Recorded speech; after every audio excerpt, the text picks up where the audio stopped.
ओम शांति।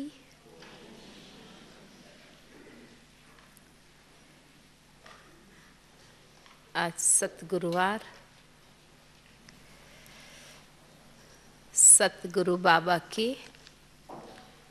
सत्य वचन हम सुनेंगे। बाबा कहते हैं, मीठे बच्चे, अब विकारों का दान दो। अब विकारों का दान दो तो ग्रहण उतर जाए।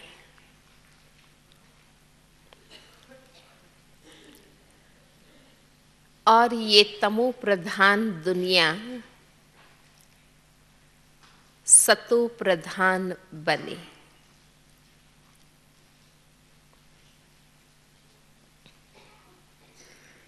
प्रश्न,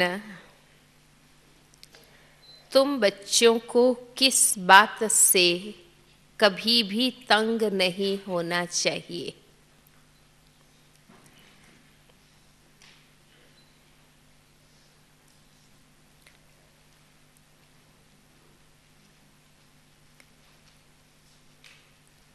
किस बात से तंग नहीं होना चाहिए? बीमारी। उत्तर है, तुम्हें अपनी जीवन से कभी भी तंग नहीं होना चाहिए।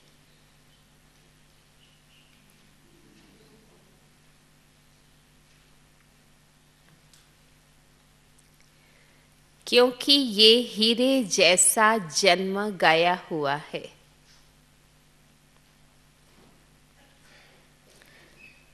इनकी संभाल भी करनी है।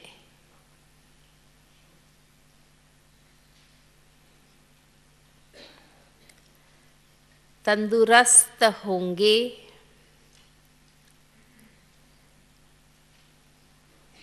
तो नॉलेज सुनते रहेंगे।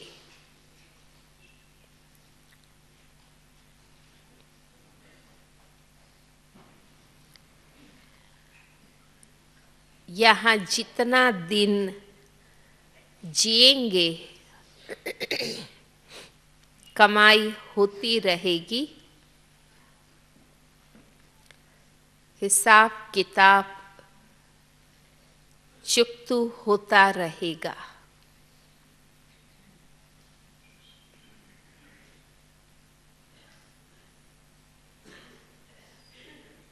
गीत है,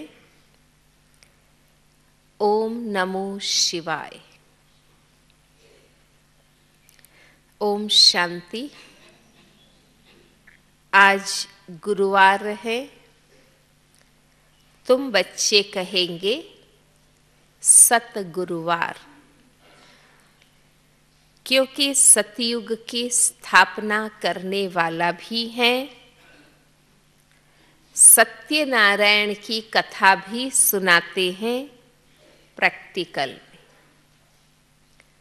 नर से नारायण बनाते हैं। गाया भी जाता है सर्व का सद्गति दाता। फिर वृक्षपति भी हैं। ये मनुष्य सृष्टि का झाड़ है जिसको कल्प वृक्ष कहते हैं। कल्प कल्प अर्थात 5000 वर्ष बाद फिर से हुबहू रिपीट होता है। झाड़ भी रिपीट होता है ना, उसी के बीज से फिर वापस नया झाड़। फूल 6 मास निकलते हैं, फिर माली लोग जड़ निकाल कर रख देते हैं, फिर वापस लगाते हैं, फूल निकल पड़ते हैं।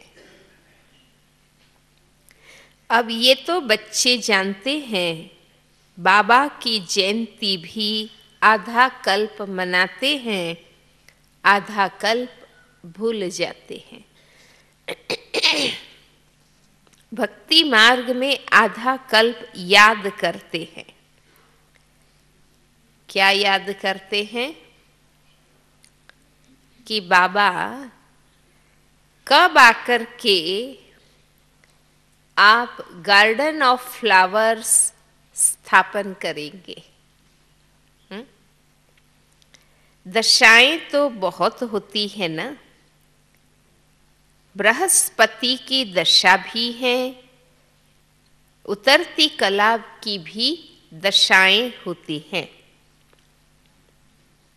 इस समय भारत पर राहु का ग्रहण बैठा हुआ है। चंद्रमा को भी जब ग्रहण लगता है तो पुकारते हैं, मोहल्ले में आकर वो पुकारते हैं, दे दान तो छूटे ग्रहण, दे दान तो छूटे ग्रहण। अब बाबा भी कहते हैं, ये 5 विकारों का दान दे दो तो छूटे ग्रहण। सारी दुनिया पर दुख शांति का जो ग्रहण लगा है वो छूट जाए। अभी सारी सृष्टि पर ग्रहण लगा हुआ है, 5 तत्वों पर भी ग्रहण लगा हुआ है, क्योंकि तमो प्रधान है।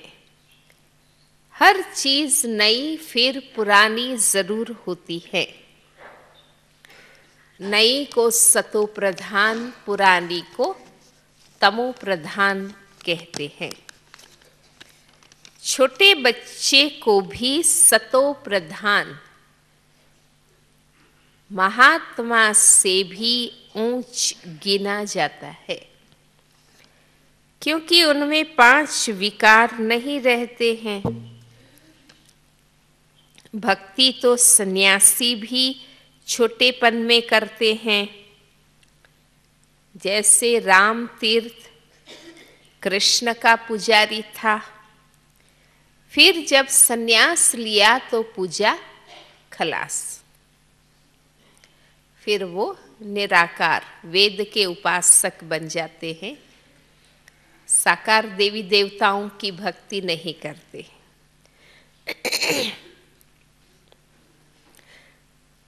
सृष्टि पर पवित्रता भी चाहिए ना,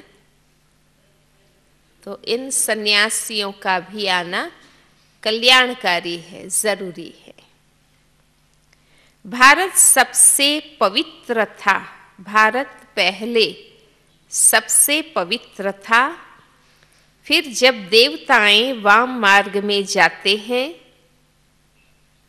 कौन से युग में? द्वापर युग में। ये द्वापर युग की बात बाबा करते हैं। फिर जब देवताएं वाम मार्ग में जाते हैं तो फिर अर्थक्वेक आदि में स्वर्ग की सामग्री, सोने के महल आदि खलास हो जाते हैं। इसलिए बाबा कहते हैं त्रेता के अंत में भी थोड़ा विनाश होता है, और बाबा का दिया हुआ वर्षा कोई लूट नहीं सकता, इसलिए अर्थक्वेक में खलास हो जाता है। फिर नए सिर बनने शुरू होते हैं। डिस्ट्रक्शन जरूर होता है, उपद्रव होते हैं जब रावण राज्य शुरू होता है। प्रकृति में हलचल हो जाती है, क्योंकि पवित्रता की ऊंची धारणा से हम गिरते हैं। सतयुग में देवताएं राज्य करते हैं। असुरों और देवताओं की युद्ध दिखाई है, परंतु देवताएं तो होते ही हैं सतयुग में। वहां लड़ाई हो कैसे सकती? जब देवता थे तो कोई दानव नहीं थे, युद्ध नहीं था। देवताई धारणा से गिरे विकारों के वश हुए तो हलचल हुई है। संगम पर तो देवताएं होते नहीं, तुम्हारा नाम ही है पांडव। पांडवों कौरवों की भी लड़ाई होती नहीं। ये सब है गपोड़े। देवताओं और असुरों की लड़ाई, पांडव और कौरवों की लड़ाई, ये सब गपोड़े हैं। कितना बड़ा झाड़ है, कितने अथाह पत्ते हैं, उनका हिसाब थोड़े ही निकाल सकते हैं। जब तक पूरा गिनती करो, कुछ झड़ जाएंगे, कुछ नए पत्ते निकल आएंगे। संगम पर तो देवताएं होते ही नहीं। बाबा बैठ आत्माओं को समझाते हैं। आत्मा भी क्या करती? बाबा बैठ समझाते, और बच्चे बैठ क्या करते हैं? पर आप समझते हैं उनकी निशानी। आत्मा ही सुनकर कांध हिलाती है। तो सुन रहे हैं? कांध हिलाया।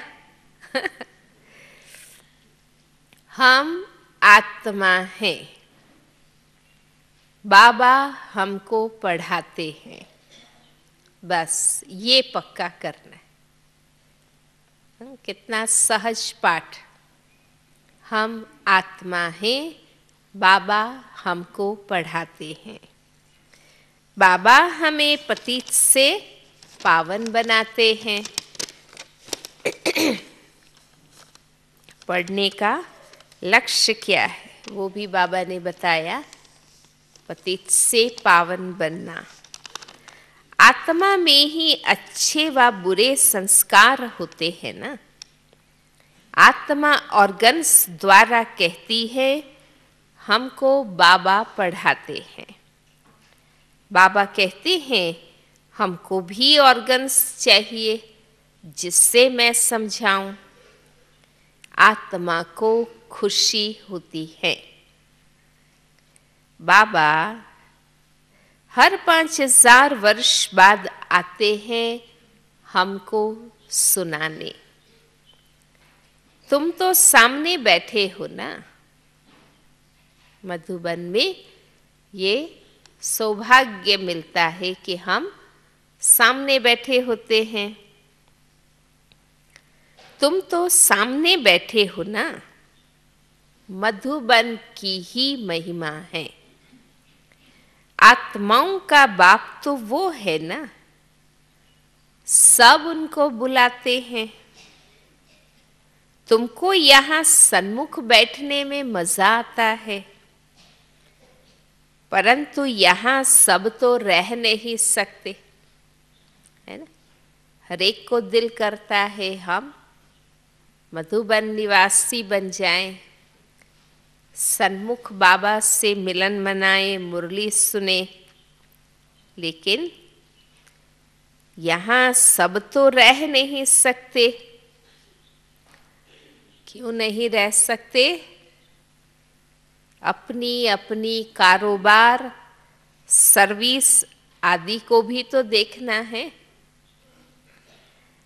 आत्माएं सागर के पास आती है, धारण कर फिर जाकर दूसरों को सुनाती है। वापस क्यों जाना है? जो सागर से अपने में ज्ञान अमृत भरा, वो वहाँ जाकर के और आत्माओं पर बरसाना है।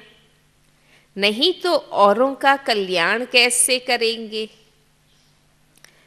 योगी और ज्ञानी तु आत्मा को शौक रहता है कि हम जाकर औरों को भी समझाएं। सिर्फ बाबा से पालना, प्यार, पढ़ाई लेकर बैठे नहीं रहना है, उपयोगी बनना है, जाकर के सेवा करनी है। अब शिव जयंती मनाई जाती है ना, भगवान वाच्य है। भगवान वाच कृष्ण के लिए नहीं कह सकते, कृष्ण तो है दैवी गुणों वाला मनुष्य, डिटिज्म कहा जाता है। अब बच्चे ये तो समझ गए हैं कि अभी देवी देवता धर्म है नहीं, स्थापना हो रही है। तुम ऐसे नहीं कहेंगे कि हम अभी देवी देवता धर्म के हैं, नहीं, अभी तुम ब्राह्मण धर्म के हो, देवी देवता धर्म के बन रहे हो,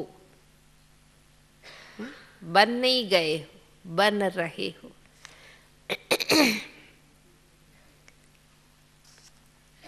गाया हुआ है, देवताओं का परछाया भी इस पतित सृष्टि पर नहीं पड़ सकता है, ऐसा शास्त्रों में गायन है।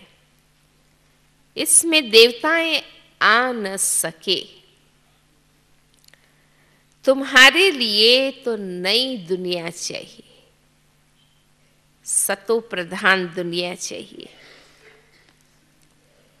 उसकी निशानी हम पुरानी पतित गंदी दुनिया में नहीं आ सकते। जब देवता बन जाएंगे हमें दुनिया भी नई चाहिए, स्वच्छ सतो प्रधान दुनिया चाहिए। उसका यादगार क्या है भक्ति मार्ग में?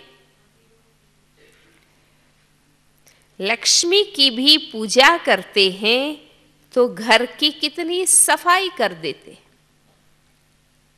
प्रतिवर्ष दीपावली के दिनों में घर की पूरी सफाई करते, हर चीज निकाल के साफ करते। अब इस सृष्टि की भी कितनी सफाई होनी है। सारी दुनिया पुरानी खत्म ही हो जानी है। सारी पुरानी दुनिया ही खत्म हो जानी है। लक्ष्मी से मनुष्य धन ही मांगते हैं। अब बताओ लक्ष्मी बड़ी या जगदम्बा बड़ी? अम्बा के मंदिर भी बहुत है, देखा है? अम्बा जी का मंदिर देखा है? डबल विदेशी भाई बहनों ने देखा है? अम्बा माता का मंदिर देखा है? मनुष्यों को कुछ भी पता नहीं है। तुम समझते हो लक्ष्मी तो स्वर्ग की मालिक और जगदम्बा, जिसको सरस्वती भी कहते हैं, वही जगदम्बा फिर ये लक्ष्मी बनती है। तुम्हारा पद उच्च है, देवताओं का पद कम है। तुम्हारा पद उच्च है, अभी तुम दान पुण्य कर सकते हो, ब्लेसिंग्स कमा सकते हो। ऊंचे ते ऊंच तो ब्राह्मण चोटी है ना, तुम ही सबसे ऊंच। तुम्हारी महिमा है सरस्वती जगदम्बा। उनसे क्या मिलता है? क्या मिलता है जो सब मनोकामनाएं पूरी हो जाती? सतयुगी सृष्टि की बादशाही। वहां तुम धनवान बनते हो, विश्व पर राज्य करते हो। फिर वापस द्वापर युग में गरीब बनते हो, भक्ति मार्ग शुरू होता है। फिर लक्ष्मी को याद करते, हर वर्ष लक्ष्मी की पूजा भी होती है। लक्ष्मी को हर वर्ष बुलाते हैं। जगदम्बा को हर वर्ष नहीं बुलाते। जगदम्बा की तो सदैव पूजा होती ही है। लक्ष्मी की तो उस त्योहार के निमित्त उसका आह्वान करते बस।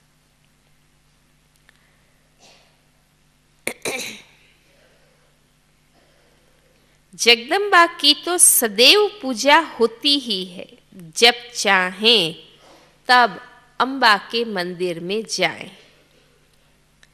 सबको विश्व का मालिक बनने का रास्ता बताने वाले हो। जगदम्बा के पास सब कुछ जाकर मांगते हैं। लक्ष्मी से सिर्फ धन मांगते हैं। उनके आगे, अम्बा के आगे तो सब कामनाएं रखेंगे। तो सबसे ऊंच मर्तबा तुम्हारा अभी है। जगत माता, जगत पिता बनना, विश्व की रूहानी पालना करना, ये सबसे ऊंचा मर्तबा है। जबकि बाप के आकर बने हो। बाप वर्षा देते हैं। अभी तुम हो ईश्वरीय संप्रदाय, फिर होंगे दैवी संप्रदाय। इस समय सब मनोकामनाएं भविष्य के लिए पूरी होती। अभी पुरुषार्थी हालत में सब कामनाएं पूरी हो जाए तो फिर से माया आ जाएगी हमें। इसलिए पहले बाबा हमें पूरा सतो प्रधान बनाते हैं, फिर हमारी सब कामनाएं पूरी हो जाती। कामना तो मनुष्य को रहती है ना। तुम्हारी सब कामनाएं पूरी होती है। ये तो है आसुरी दुनिया। बच्चे देखो कितने पैदा करते। तुम बच्चों को तो साक्षात्कार कराया जाता है। सतयुग में कैसे कृष्ण का जन्म होता है, वहां तो सब कायदेशीर होता है। दुख का नाम नहीं रहता। उनको कहा ही जाता है, कौन सा नाम? आगे के वाक्य अनुसार नाम बताओ। उनको कहा ही जाता है सुखधाम। तुमने अनेक बार सुख में पास किया है, अनेक बार हार खाई है और जीत भी पाई है। अभी स्मृति आई है। हमको बाबा पढ़ाते हैं। अब जब ज्ञान समझ में आया तो स्मृति आई है कि बाबा हमको पढ़ाते हैं। स्कूल में नॉलेज पढ़ते हैं, साथ साथ मैनर्स भी सीखते हैं। इसलिए बच्चों को स्कूल भेजते हैं। वहां कोई लक्ष्मी नारायण जैसे मैनर्स नहीं सीखते हैं।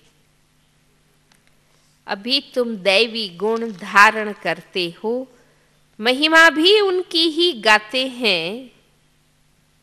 क्या महिमा है उसकी? देवी देवताओं की क्या महिमा है? लक्ष्मी नारायण की सर्वगुण संपन्न। और आगे माताएं बोलो।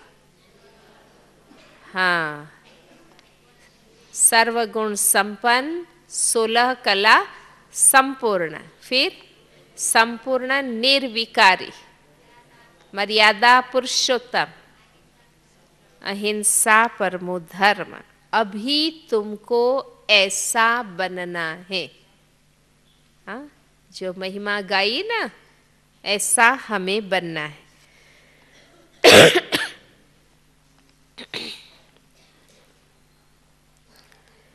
तुम बच्चों को अपनी इस लाइफ से कभी तंग नहीं होना चाहिए, क्योंकि ये हीरे जैसा जन्म गया हुआ है।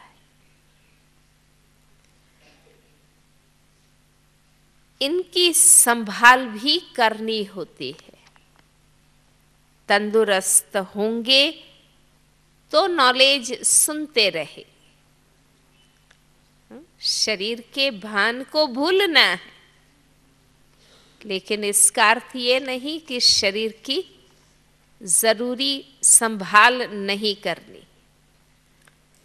जो आवश्यक है वो संभाल करनी है, लेकिन देह अभिमानी नहीं बन जाना है।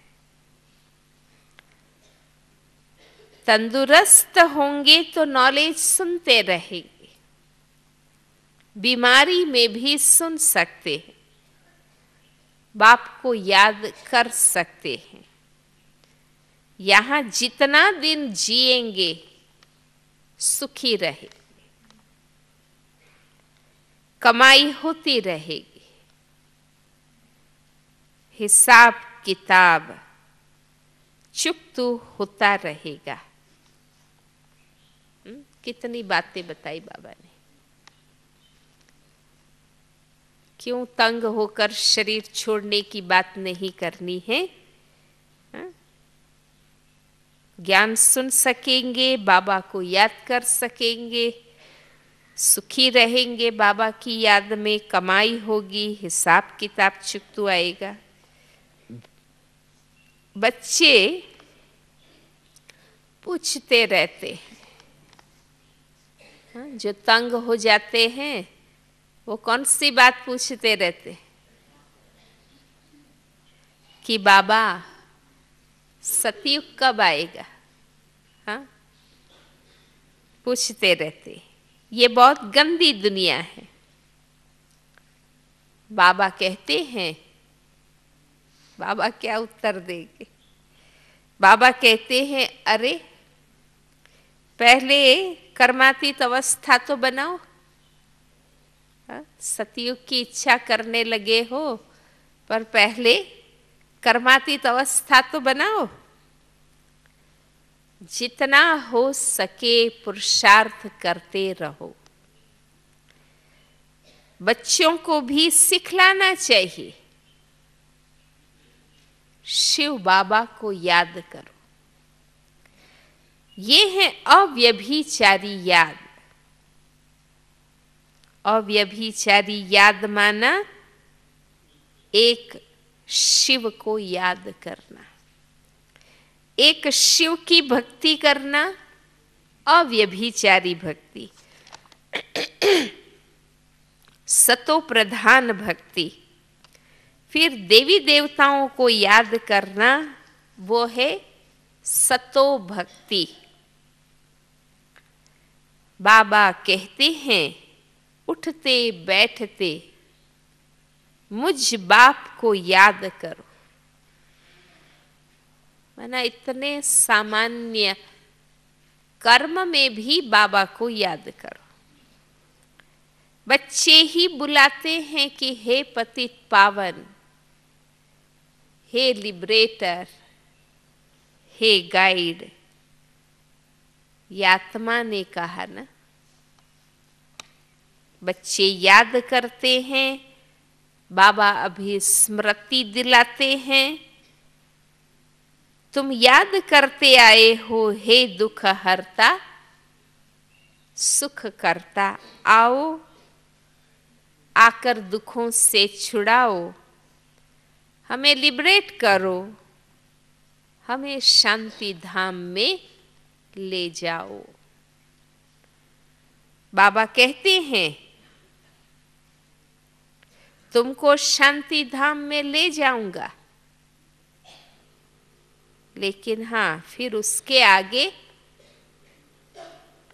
शांति धाम तो मैं तुम्हें ले जाऊंगा, लेकिन फिर उसके आगे सुखधाम में मैं तुमको साथ नहीं दूंगा। चलेगा? हाँ, जाना है? शांति धाम तक कंपनी देंगे बाबा, फिर आगे अकेले आना है। साथ अभी ही देता हूं, सभी आत्माओं को घर ले जाता हूं। मेरा अभी पढ़ाने का साथ है और फिर वापस घर ले जाने का साथ है। पढ़ाता हूं और घर ले जाता हूं, बस। मैं अपना परिचय तुम बच्चों को अच्छी रीति बैठकर सुनाता हूं। जैसे जैसे जो पुरुषार्थ करेंगे उस अनुसार फिर वहां प्रारब्ध प्राप्त करेंगे। समझ तो बाबा बहुत देते हैं। अब जितना हो सके मुझे याद करो तो विकर्म विनाश होंगे और उड़ने के पंख मिल जाएंगे। विकर्म विनाश होंगे, आत्मा हल्की हो जाएगी, पवित्र बन जाएगी, उड़ने के पंख मिल जाएंगे। आत्मा को कोई ऐसे पंख नहीं, आत्मा तो एक छोटी सी बिंदी है। किसको ये पता नहीं है कि आत्मा में कैसे 84 जन्मों का पार्ट नूंधा हुआ है। न आत्मा का किसको परिचय है, न परमात्मा का परिचय है। तब कहते हैं बाबा कि मैं जो हूं, जैसा हूं, मुझे कोई भी जानते नहीं। मेरे द्वारा ही मुझे और मेरी रचना को जान सकते हो, और कोई मुझे नहीं जान सकते। मेरे द्वारा ही मुझे जान सकते।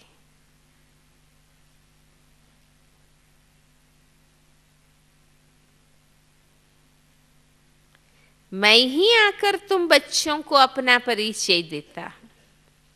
आत्मा क्या है वो भी समझाता। इसको ही सोल रियलाइजेशन कहा जाता है। आत्मा भ्रकुटी के बीच में रहती है। कहते भी है भ्रकुटी के बीच चमकता है अजब सितारा। परंतु वो आत्मा क्या चीज है ये बिल्कुल कोई नहीं जानते हैं।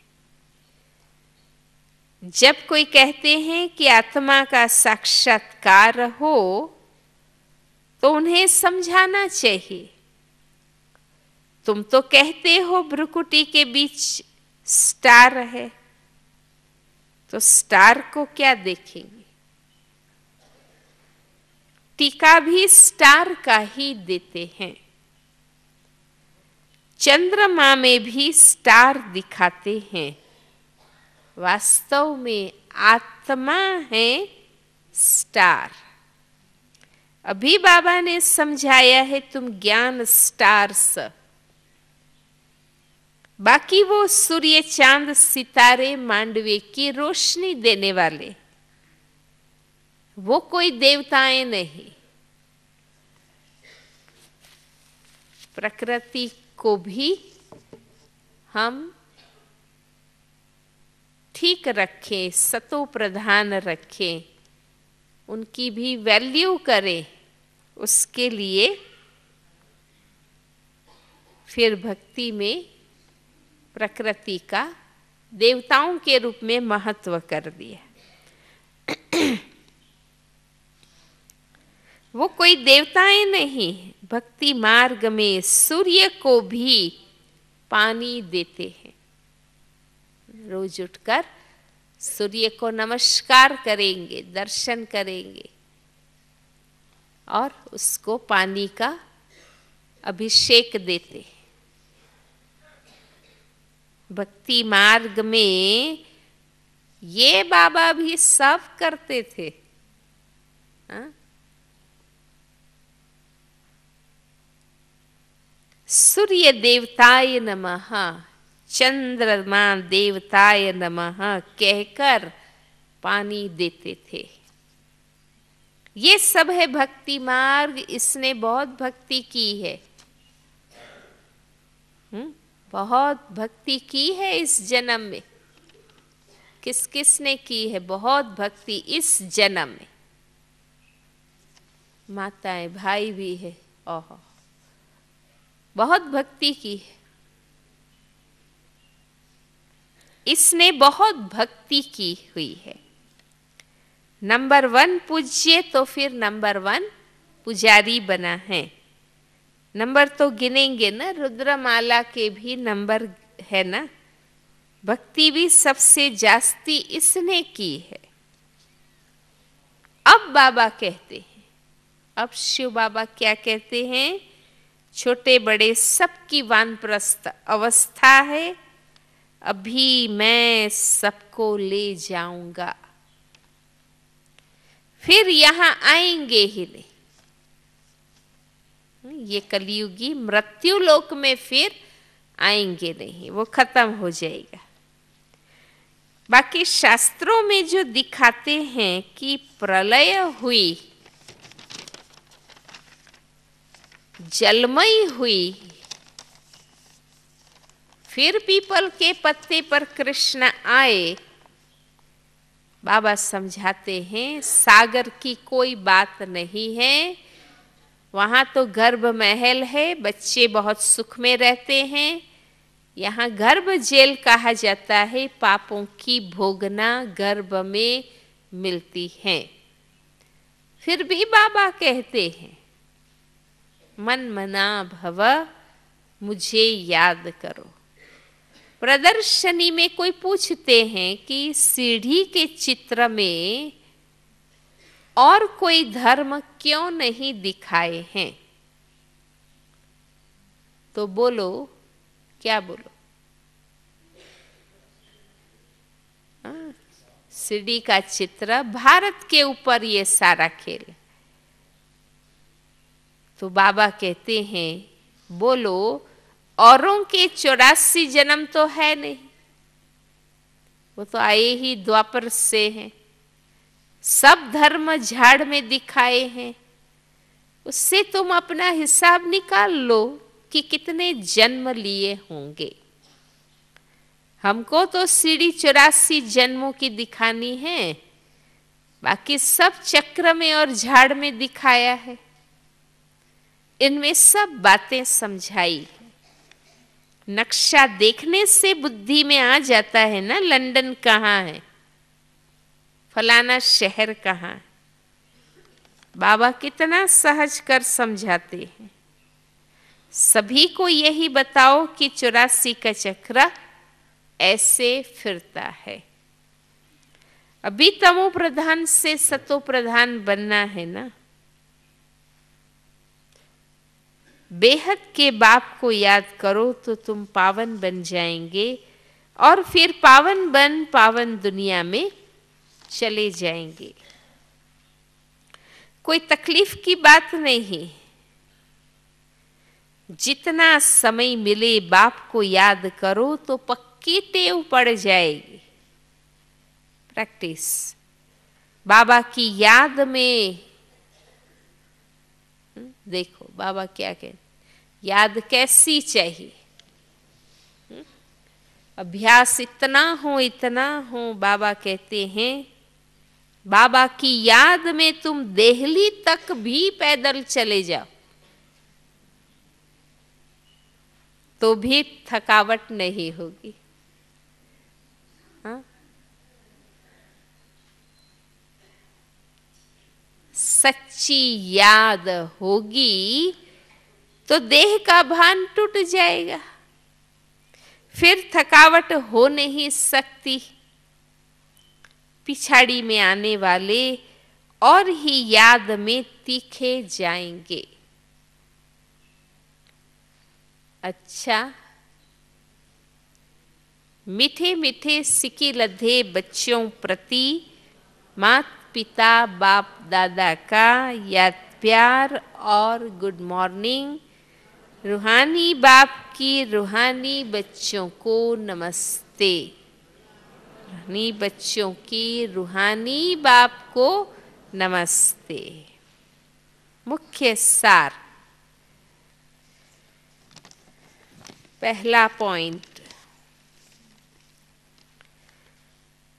एक बाप की अव्यभिचारी याद में रहकर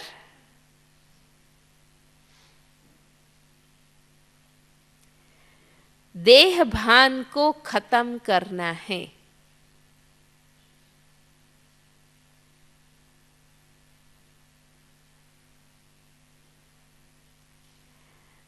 अपनी कर्मातीत अवस्था बनाने का पुरुषार्थ करना है।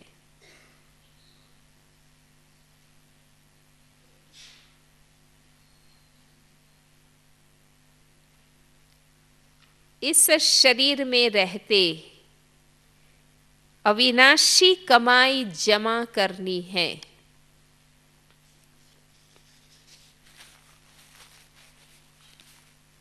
दूसरा पॉइंट,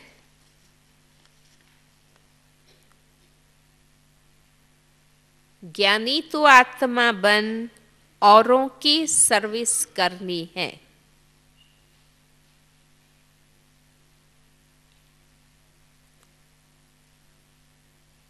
बाप से जो सुना है उसे धारण कर दूसरों को सुनाना है।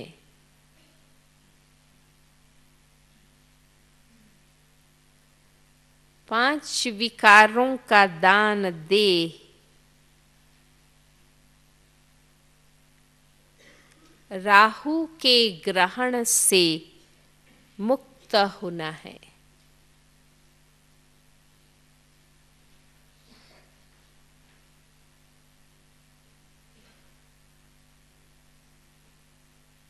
वरदान, प्रवृत्ति के विस्तार में रहते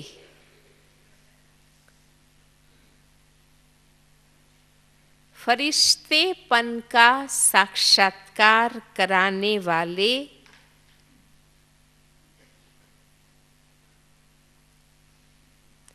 साक्षात्कार मूर्त भव। प्रवृत्ति का विस्तार होते हुए भी विस्तार को समेटने और उपराम रहने का अभ्यास करो।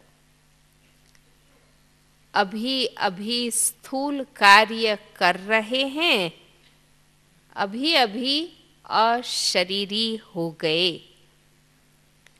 ये अभ्यास फरिश्तेपन का साक्षात्कार कराएगा। ऊंची स्थिति में रहने से छोटी छोटी बातें व्यक्त भाव की अनुभव होगी। ऊंची स्थिति में रहने से छोटी छोटी बातें व्यक्त भाव की अनुभव होंगी। ऊंचा जाने से नीचापन आपे ही छूट जाएगा। मेहनत से बच जाएंगे, समय भी बचेगा, सेवा भी फास्ट होगी। बुद्धि इतनी विशाल हो जाएगी जो एक समय पर कई कार्य कर सकती हैं। कई कार्य कर सकते हैं। स्लोगन, खुशी को कायम रखने के लिए आत्मा रूपी दीपक में ज्ञान का घृत रोज डालते रहो। तो आत्मा की ज्योत जगी रहेगी, चमकती रहेगी। ओम शांति।